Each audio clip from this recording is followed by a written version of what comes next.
The mayor of Nashville's son died of a drug overdose last night. It happened outside of Denver, Colorado. Well, you know, predators are patrolling the waters at the Memphis Botanic Garden. That's right, they are, but there is no need to fear. Local 24's Dave Detling explains. So pretty outside, I almost played hooky today. I know. We're waiting on the call. So thank you for being here. Okay, you're welcome. All right. Well, the NAACP is making history with a never-before-issued travel warning. The nation's oldest civil rights organization is telling black drivers going through Missouri to do so at your own risk. Local 24 Cares needs your help to stuff the bus. Many Mid-South students, they head back to class next Monday. Can you believe it? I know. Summer's just flying by. Segregated schools. Blacks going to one school, whites going to another. It sounds like the way things were in the 1950s, but it's still happening in the South. This is Local in Mississippi. Well, National Night Out is supposed to be a time of peace between police officers and the people they protect. But one local pastor says a TAC vehicle that Memphis police brought to last night's event sends the wrong message. You know what I like right now is the breeze that I'm feeling. I hope that breeze stays around for this fireworks show. But to make sure and to find out how the rest of the night's weather is going to be, let's head to the studio and check in with local Storm Team Chief Meteorologist John Bryant. Hi there, Johnny. Any reason why you think Ross wouldn't just come right out and say if it had anything to do with those escort services? Yahoo was reporting that they went through 33,000 phone calls of his. Just wanting to protect him, perhaps protect his family? Why? Justin Timberlake fans, a big evening is in store for you.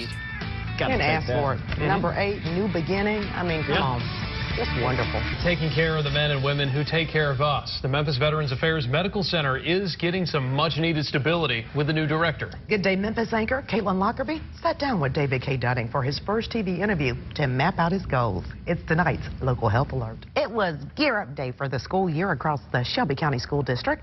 And while most parents wanted to beat the rush of last-minute registration, some Hispanic parents just wanted to register their kids without the fear of ICE. 2 o'clock. Yes. All right. I'll be there. If I bring my copy, will you sign it?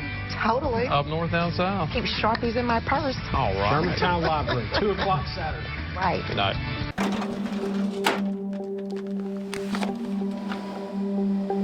I want this case to be solved. It's a plea for help from a still grieving daughter. Her mother was found on a stretch of road near Marion, Arkansas. Seeing her smile, talking to her.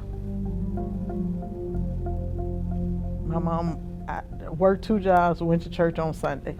Trinita Dotson says, as far as she knows, her mother had no enemies, no one with an axe to grind, no unpaid debts, no bad blood with relatives, nothing which would cause someone to kill her violently. There was a body laying on a stretcher, and her head was facing toward us. She was laying face up, and that's all it took for me to see. I could see her hair, and I just lost it.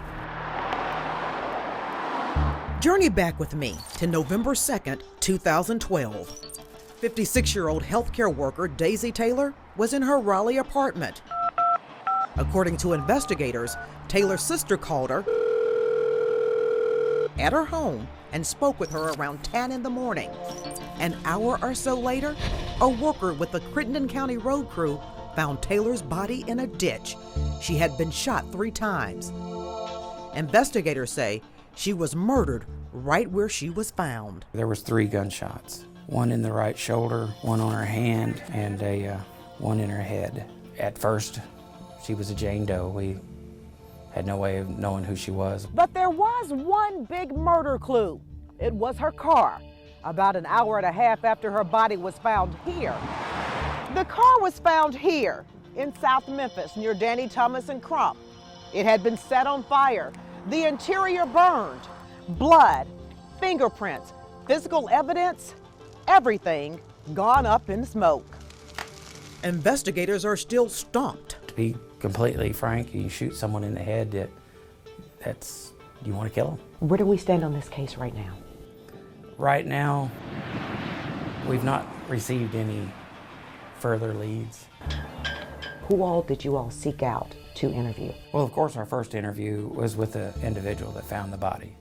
You know, it's been shown through several investigations over the years that a lot of times the one who reports it knows more about it In this particular case, it wasn't the incident. Then we began to look at people that knew her through friendships, especially intimate relationships. Started exploring those avenues. And then you begin to look at family members and neighbors and that kind of thing. Could this possibly be a real life case of how to get away with murder? Anything's possible. And while there is no physical evidence to lead to Daisy Taylor's killer, there is this. Newly released video investigators are releasing to me. It's the car they believe the killer was driving. The only problem? A hornet's nest on the camera's lens is stopping detectives from getting the tag number. They need your help catching the killer. Take another look at the car. You can see the victim's car pass in front of the video and actually park to where they burned it, and that there was a second car behind it. Hopefully, in the perfect world, somebody will say, we suspected this individual, this just confirms it for me. Plus, there is this. What does your gut instinct tell you about the case? My gut instinct tells me it's going to be someone that knows her and knew her well. I want to know why.